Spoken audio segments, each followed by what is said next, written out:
Part 3. Ben and Christopher destroyed all the books with fire and hoped they would not find anything else.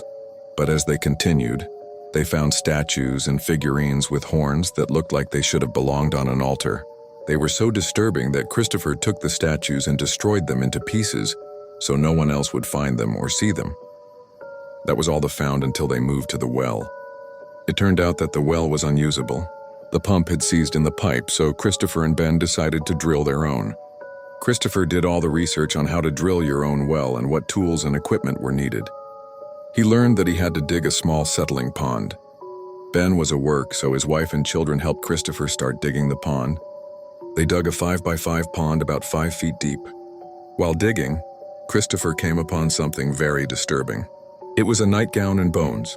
Christopher started filling in the hole very quickly.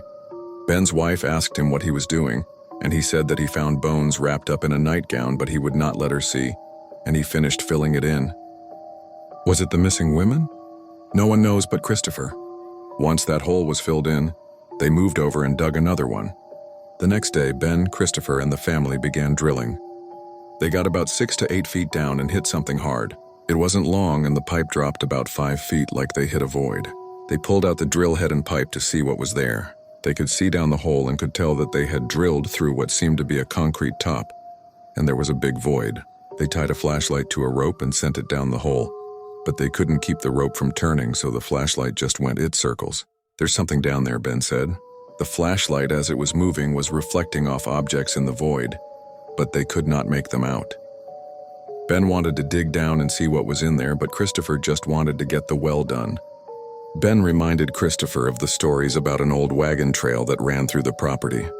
So was it buried Confederate gold? Or was it a crypt with dead bodies and their belongings reflecting the light? We don't know. Christopher wanted to get his well done so he could start his house. So he filled in the hole once again and moved the hole. A few days later, Blake, Ben's brother-in-law, was walking around where Christopher found the nightgown and bones, and he noticed something in the piles of dirt. It was an old antique ring. It could have been a wedding ring.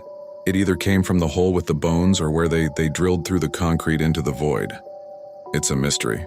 Like I said at the beginning of this story, I'm not sure what happened on this property, but the answers will remain buried for now, and the mystery will continue.